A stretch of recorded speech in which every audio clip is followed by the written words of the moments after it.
My name is Sarah, and today I'm going to be reading from All American Boys by Jason Reynolds and Brandon Kiely.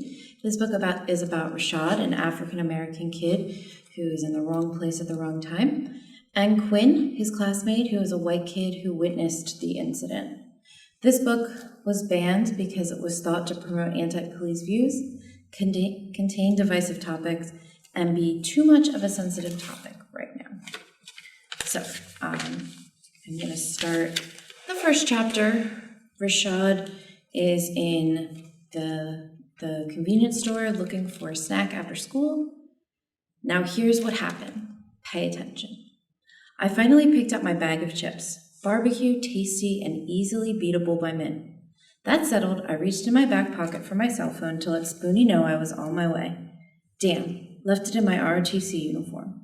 So I set my duffel bag on the floor, squatted down to unzip it, the bag of chips tucked under my arm.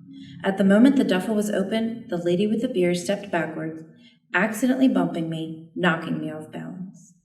Actually, she didn't really bump me. She tripped over me. I thrust one hand down on the floor to save myself from a nasty faceplant, sending the bag of chips up the aisle while she toppled over slowly, trying to catch her balance, but failing and falling half on me and half on the floor. The bottle she was holding shattered, sudsy beer splattering everywhere. "Oh my God, I'm so sorry," the lady cried. And before I could get myself together and tell her that it was okay and that I was okay and to make sure she was okay, the guy who worked at Jerry's, who everyone knew wasn't Jerry, shouted, "Hey!" making it clear things were not okay. At first, I thought he was yelling at the lady on some "you broke it, you bought it" mess, and I was about to tell him to chill out. But then I realized that he was looking at my open duffel and the bag of chips lying in the aisle. "Hey, what are you doing?" "Me?" I put my finger to my chest, confused. The cop perked up, slipping between me and the clerk to get a better look. But he wasn't looking at me at all. Not at first.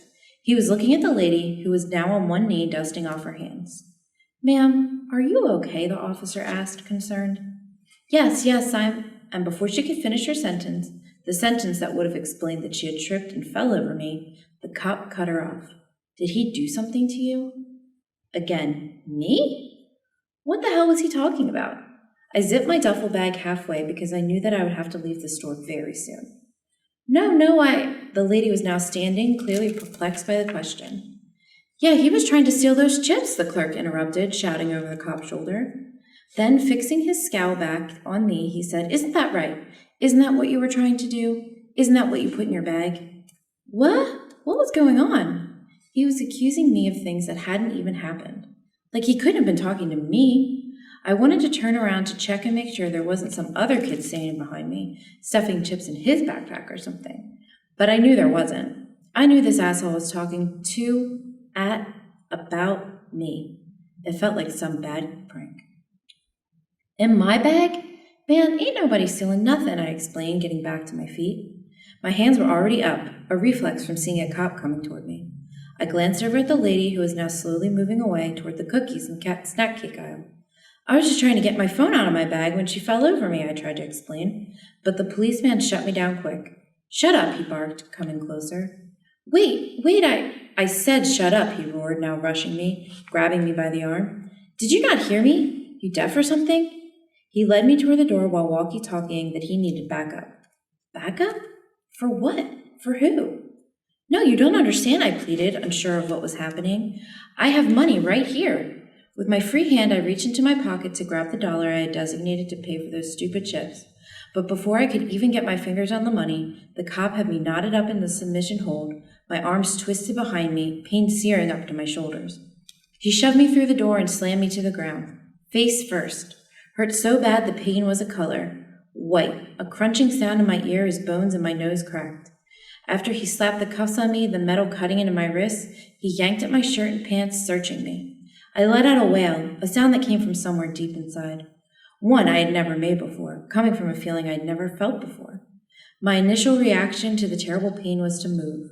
Not to try to escape or resist, but just move. It's like when you stub your toe. The first thing you do is throw yourself on the bed or jump around. It was that same reflex. I just needed to move to hopefully calm the pain. But moving wasn't a good idea because every time I flipped and flapped on the pavement, with every natural jerk, the cuffs seemed to tighten. And worse, I caught another blow, a fist in the kidney, a knee in the back, a forearm to the back of the neck.